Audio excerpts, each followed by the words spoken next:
Good morning student, class 11th।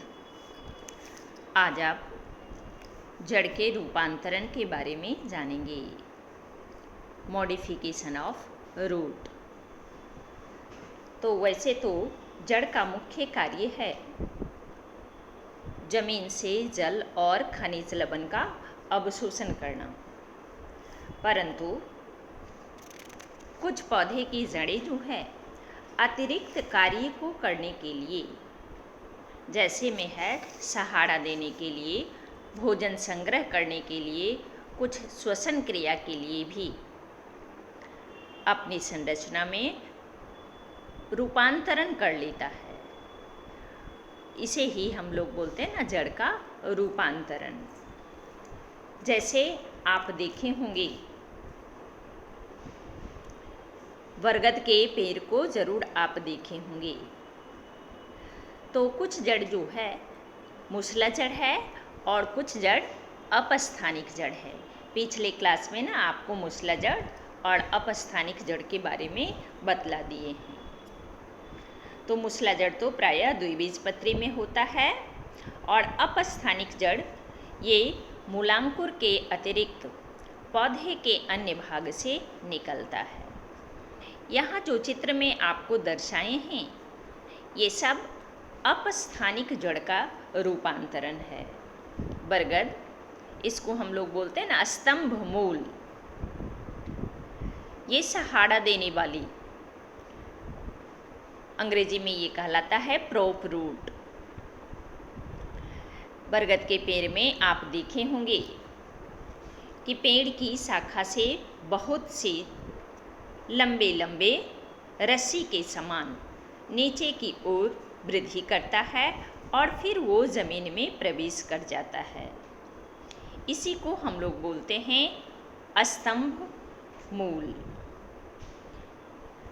इसका मुख्य काम है पौधे को सहारा प्रदान करना, पौधे को संभालने का ये कार्य करता है। तो पहला आपका प्रोप रूट है। दूसरा है अवस्तंभ मूल। इसको भी आप अपने दैनिक जीवन में देखे हैं, स्टिल्ट रूट। जैसे आप मकई का पौधा देखे होंगे और गन्ना में ये स्पष्ट रूप से आपको दिखाई देता है। आपको चित्र में भी यहाँ हमने दर्शा दिया है। गन्ना को ज़रूर आप देखे होंगे, उसमें गांठ गांठ होती है, गन्ना के तने में गांठ गांठ होती है। तो तने के निचली गांठ से,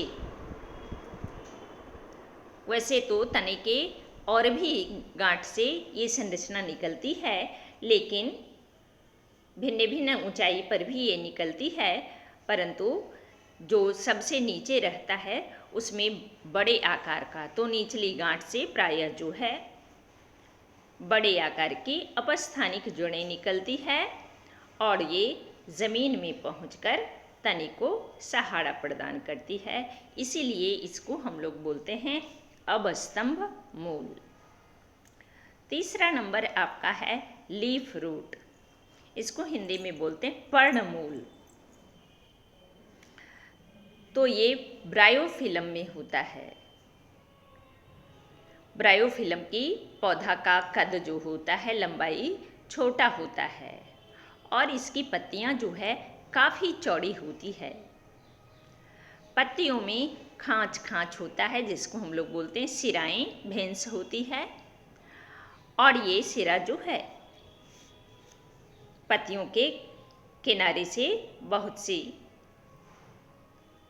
पतली पतली जो है अपस्थानिक जड़ें अगर वो ज़मीन में संपर्क करती है तो वहीं से जड़ निकल जाती है।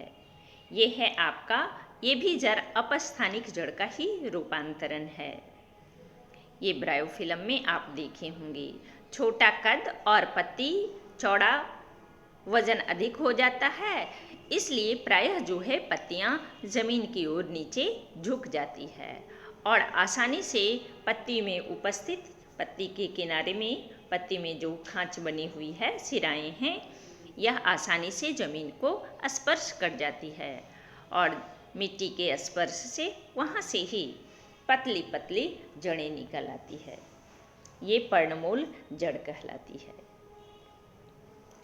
चौथा नंबर में आपको दिए हैं बप्रमूल।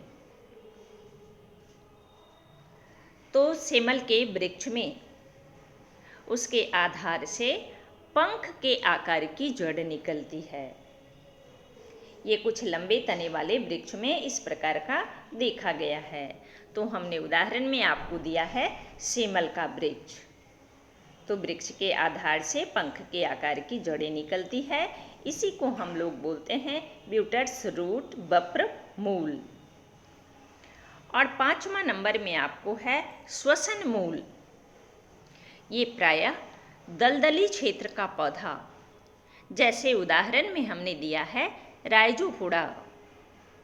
इसमें बहुत से मूल भूमि से ऊपर वायु में निकलती है। इसे ही हम लोग श्वसन मूल कहते हैं। और ये श्वसन के लिए ऑक्सीजन प्राप्त करने में मदद करता है, सहायता करता है। एक शकरकंद भी आप देखे होंगे, मीठा आलू है ना, शकरकंदी।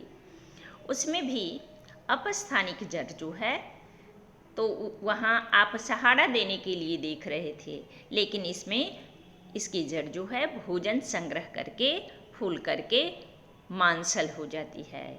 इसको हम लोग बोलते हैं ना ट्यूबरस रूट, गांठदार मूल। इसके बाद आपको जो चित्र हमने दर्शाया है उसमें आपको मुसला जड़ का रूपांतरण को दर्शाया है। तो मुसला जड़ में भी रूपांतरण होता है और इसका सबसे पहला उदाहरण आपको बतलाते हैं। मुसला जड़ में प्रायः ऐसा देखा गया है कि ये भोजन संग्रह करके फूल करके गुद्देदार मांसल हो जाता है।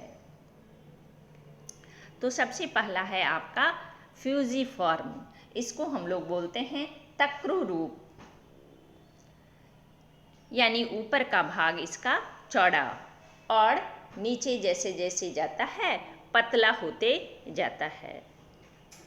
और आपको मुसला जड़ में प्राथमिक द्वितीयक जड़ें होती है, तो आपको हमने इसमें मूली बना करके दर्शा दिया है। मूली जो है ये तक्रू रूप मूल है, जड़ है। दूसरा है नेपीफॉर्म। नेपीफॉर्म को हम लोग बोलते हैं कुंभी रूप। आप देखे होंगे चुकंदर को, शलजम को। यहाँ चित्र में ना हमने शलजम को बना करके दर्शाया है। ये भी मुसला जड़ का ही रूपांतरित रूप है और इसके आकार को देखते हुए इसका नाम दिया गया है। इसका आकार जो है कुंभ के रूप में है, इसीलिए इसको कुंभी रूप कहते हैं। और ज़मीन से जब निकलता है ना, तो आपको इसमें प्राथमिक द्वितीयक जड़ें दिखाई देती है। तीसरा है कॉनिकल रूट। इसको हम लोग बोलते हैं शंकु रूप। तो उसका उदाहरण है गाजर। गाजर को भी सभी लोग दैनिक जीवन में देखे होंगे और उसमें रेसे रेसे के समान जड़ भी लगा हुआ आप जरूर देखे होंगे। तो ये है मुसला जड़ का रूपांतरण।